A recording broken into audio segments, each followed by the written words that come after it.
This is a smaller, tight-knit group of individuals that really represent the country. It doesn't matter what age you are, if you're willing to win, you're willing to put your best effort. It's not how hard you get hit. I ended up fracturing my thumb. They suspected that he had Crohn's. It's how hard you get hit and get knocked down and get up again. We don't take days off. That's right, strength, no weakness. Sky's kind of the limit. Get ready, because today we're taking a look at some of the fastest and greatest track stars. From insane speed to hardcore dedication. Gear up, because this is No Days Off.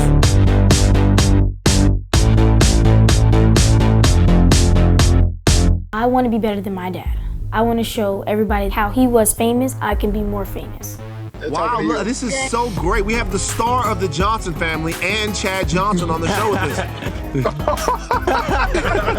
That crashing sound you hear, that's the national record. And Shael Johnson, she did it in the 800, she does it in the 15. Chad Johnson and his daughter, who no one can beat in her age group at track. In the Junior Olympics, I won the 800-meter run, the 400-meter run, and I came second in the 1500.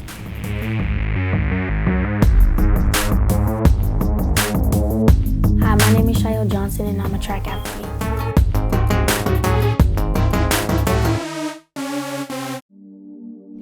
Lead us not in temptation, but deliver us from all evil. God's kingdom, power and glory, forever. Amen. One team, one goal, one unit. I'm Coach D. I'm the head coach of Miami Gardens Express. You know, I'm a firm believer that at this age, we really don't need no weights. We can get all our strength on God's green earth. We make sure we do our first initial warm-up lap, and I'm gonna have her pick it up like the last maybe 200 meters, 300 meters. All right, pick it up, warm that body, keep your mouth closed, breathing in and out your nose. 10 jumps, right away. 1, 2, 3. I like these shoes, Shael. You gotta get me some of these. No, I'm good. I like the 800. Is that what you're best at? Yeah, well, I'm best at all of them, but I think I have like more confidence in the 800. When I do the 800, I want to show people that I can hit it again from the 3, and they can see how strong I am. Now we get to the hard part. We do this every day. Coach D's coaching style is very tough. Whatever comes to his mind, he does it. And we always have to do it with a train to be great attitude. Never give him any attitude, because if you do, he's gonna put more to it. And the only way to fight the lactic acid off, we have to attack it and feel the burn. 3, 4, 5. Great. Check it out. Now look at her face, see how it is. Then I say, you know what? No, ain't no weight. So no, ain't no, see, you can't catch your breath in the race. I don't want them to adapt into anything I got. It's kind of tough to make them mad, but you know, I try to. Now, this is the part where I say I like to build character. Concentrate on the core again. This is when the mind shows the body that it can do anything. And this is the reason why I believe she won the 1500 last year. How you feeling? Remember, we're building the mind right now. I know you tired, I know, but I don't want you to be tired in the track meet. Again, 10 toe touches, go. Making sure the core is 110. Just making sure we're building our speed endurance right now and making sure we're using our arms to carry our legs. Tired? It's in your mind. It's in your mind. Her mind is so much stronger than everybody else's. And I understand in this sport, we're not gonna like each other all the time, but I love her always. And the goal is to get that scholarship. I don't want her parents paying anything for school. These are our TTPG bands, trained to be great. Coach D's favorite word is trying to be great. He doesn't like the word good. He thinks good is for everybody. He wants our team and MGX team to be great. Shael probably be the hardest worker that I've ever coached. Like, she would tell me straight up, I don't want to practice with the girls. I want to practice with the boys because I want to be better. I want to be great. She'll whisper in my ear sometimes, make it harder, make it harder. This is really one of those kids that just want everybody to be great. It's never by herself. It's always, let's make everybody great. All right, Shael, great job today.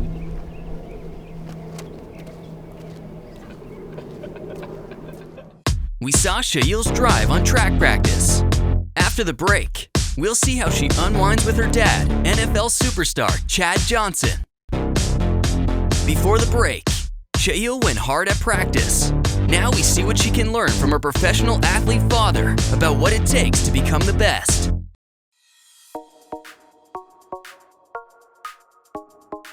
Okay, Makai, the storm is coming.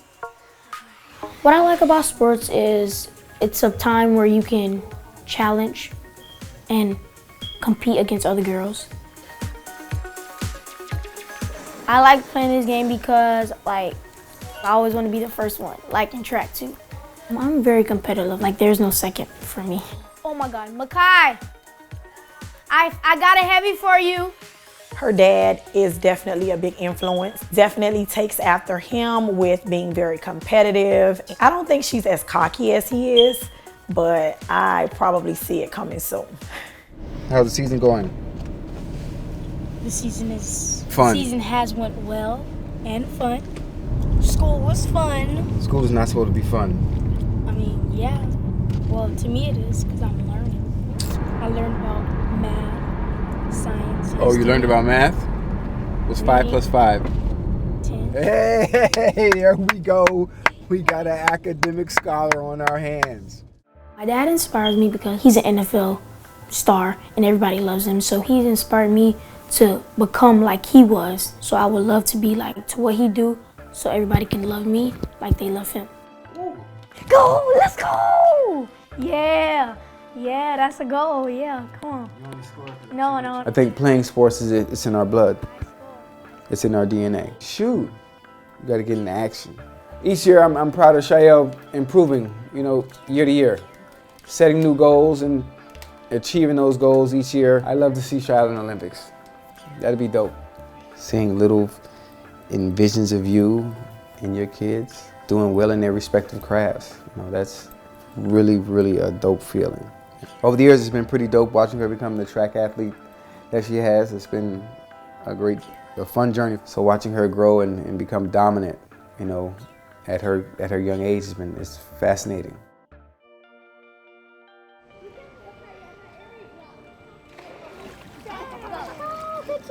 Go to daddy. One. Coach D is definitely more than just a coach. We kind of consider ourselves like family. Oh my God, she's so mean. The only weakness that Shael has is her age. She's 13. She's true enough in a lot of areas, but that's kids. So that's why I love her being a child. I love her being immature. That's one, I hate to say this, but that's one weakness that I love because you're allowing a child to be a child. She's 13 years old. She's gonna make mistakes. She's not gonna be perfect, but she wants to strive to be great. My next steps is to be the fastest in Florida, and I just want to just show everybody how strong I am in the 4.8 and the 15, and I'm just gonna redeem myself in the 1500. And just like Coach D said, I always want my heart. I never be afraid. Sometimes I get a little nervous, but I already know that God is with me, and my team is praying for me. So every time I step on the track, I do good.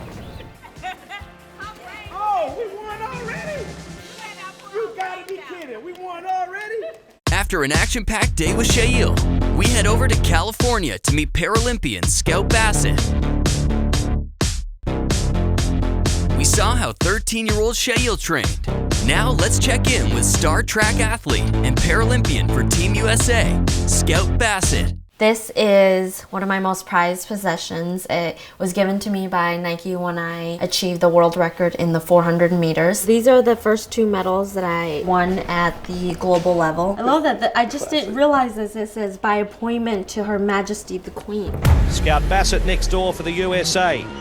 Away, Bassett out fast, and it looked like Scout Bassett. I'm Scout Bassett. I'm a US Paralympian, and I compete in the 100, 200 meters, and the long jump. So I switch out from my everyday walking prosthetic here into my running prosthetic. This is a custom ring / sock that goes over the liner, the residual limb. Seal it, put the valve back on, and voila, we're ready. What's the running today? Let's just do some bounding, little sprinting technique run. With track and field athletes, especially Paralympic athletes, the most important thing is to always learn to use proper mechanics and to reinforce good habits. I want you to go 1-2 hold, 1-2 hold, okay? To really get your hip flexors strong so you can extend and also hold in your jump. She obviously knows how to run good enough to be a bronze medalist. The most important way to change that medal from one color to another is you don't always have to train harder. You just have to train smarter. She is running, not just focusing on the prosthetic side and dragging through her body, which we see a lot on Paralympic athletes. Just felt like really smooth, not as jerky as the first one. But more importantly, your alignment was straighter. If we can get Scout to be basically the best of two worlds, being a Paralympic athlete with loading up on the blade and being an able-bodied athlete on the sound side and with great mechanics, we have the perfect combination, gold medal in the bank. The long jump complements the sprints complement the long jump. Why not do them both?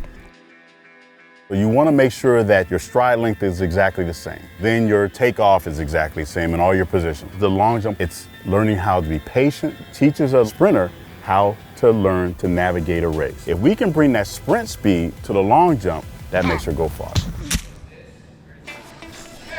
We don't do really anything machine-based, so that none of my training or performance is really done on machines. So this is a great setup for us with the free weights. Anything from running, jumping, a lot of those base movements come from a strong squat. That eccentric portion of the squat is important to being able to load the muscular system, hold that load, and then rebound it for something strong on the other end. As far as full explosion repeatedly on a track for 100 meters or as she does her long jump.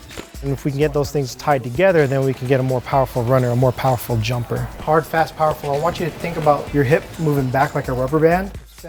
I think the advantage of not having your knee is developing the work ethic that you are required to have to be able to do the workout. Even the little minute things of being able to go downstairs or upstairs, you've got to just be so mentally and physically strong. And I would say that that's the advantage because I've developed all of that and not being able to have my knee. We have an app on the phone that connects directly via Bluetooth to the knee, and it can change the different modes of the knee, from basic everyday walking mode to lock the knee for positions that you would maybe need to be in at the gym, such as doing a plank or any exercises where you would want the knee to be straight and locked out and not to be able to bend. The blue light will come on, which means the knee is connected.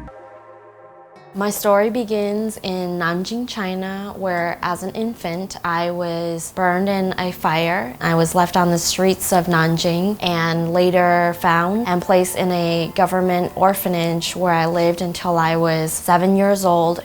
When I was 14 years old, I received a running prosthetic from the Challenge Athletes Foundation. Up until then, I had never been able to be a part of competitive sports. I did sports on my everyday walking prosthetic, but it just didn't allow me to keep up with the other kids. When it came to game days, I didn't get to play. Having this running prosthetic really made me feel so free and whole, and it was the first time in my life at 14 that I didn't feel that I was disabled. I've gotten more comfortable over the years being able to be open and authentic about my story and telling my journey. Because of the Challenge Athletes Foundation, I got a running prosthetic that changed the course of my whole life. The Challenged Athletes Foundation really provides the adaptive sports equipment that health insurance does not cover. Somebody who suffers a spinal cord injury, they figure out their coping mechanism within the first 12 weeks after injury. And if we can get a mentor to them quickly, then they can set their goals to get back out into life. When I began with CAF when I was 14, I was obviously just the young athlete. But as the years have gone on, I have become more of a mentor, and that's something that I'm super proud of. The highlight of my day was running with 8-year-old Michaela during the kids run. This was the very first time she's ever done a run before, so that was a lot of fun to be by her side and help her through the kids run. Getting to interact with so many kids and just seeing their joy of being able to be out here, to be involved in sport in a place where they're not different, they're like everybody else. You never used to hear of like a professional Paralympic athlete because the opportunities weren't there. They weren't getting enough funding, enough support, sponsors, and there's still very few of us. Most people with a physical disability do not think they can be an athlete. And to have somebody who is like them show them what's possible, it just opens the doors. I'm really proud of the fact that hopefully I'm paving the way for future generations that are going to see that this is possible and that they can do this as a passion and as a calling. I am currently training for Tokyo 2020. My goal is to be on the podium in both the 100 meters and the long jump. I'm energized and I'm excited because this is where the hard work starts paying off, and this is where you have to make it count. I have a personal motto, mantra that says never give in. What I mean by that is never giving into your fears, your doubts, your insecurities, your anxieties, whatever holds you back. Never give in to those things. And I've learned to do that throughout my life, to not allow the voices in my head or the external voices to control me, but that I'm so much more powerful than that. And to be able to take any situation, good or bad, and say that you're never gonna give in to the negative aspects of that. You're always gonna continue to push through, to see the positive.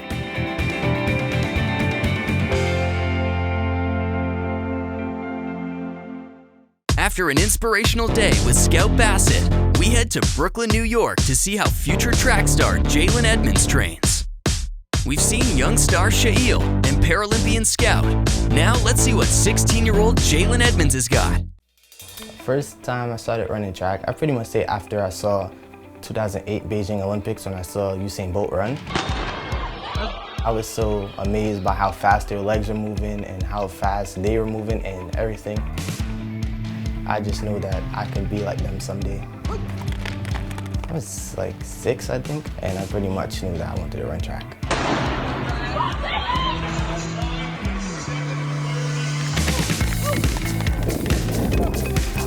I run the 100 meter, 200 meter, 400 meter. In relays, I run 4x2 and 4x4. I'm ranked US number 7 in the 100 meters. It's amazing watching this kid run. He wants it, and because he wants it, he'll get it. Fastest time I've ran so far is 10.8, and I'm not satisfied with that at all. I'm Jalen, I'm 16, and I'm a sprinter.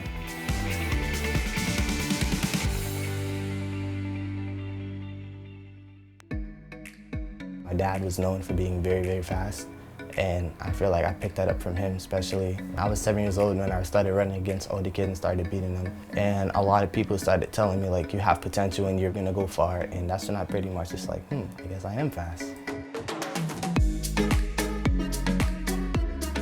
Growing up in Coney Island, it was kind of a struggle in a way because I had to work 10 times as hard to make sure I was seen and to make sure like I was doing what I had to do to be the best.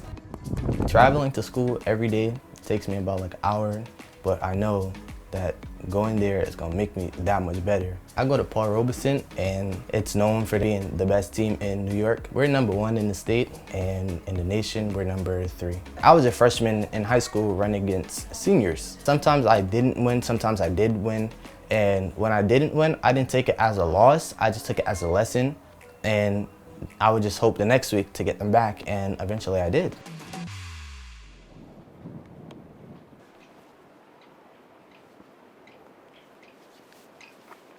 What makes a good runner is training.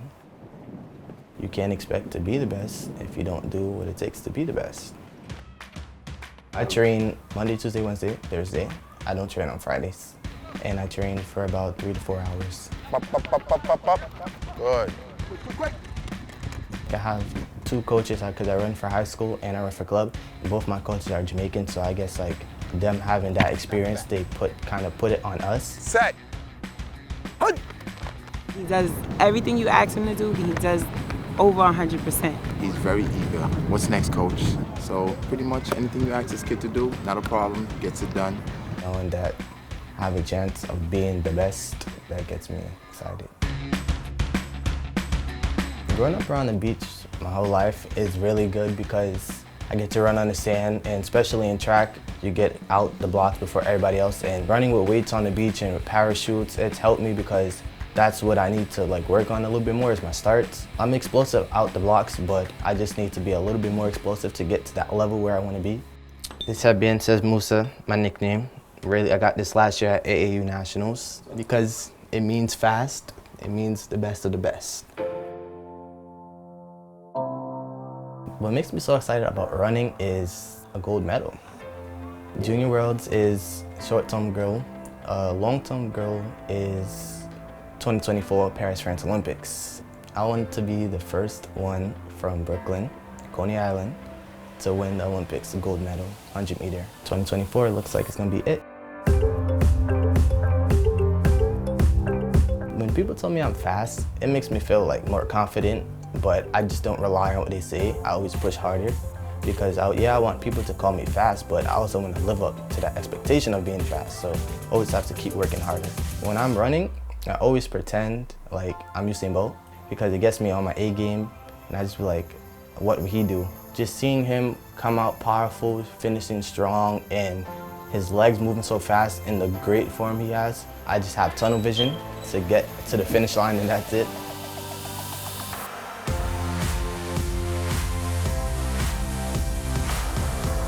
When I finish my race and I dip at the line and I know somebody was right there next to me, my head just turns straight to the clock. Most of the time I don't care about the place.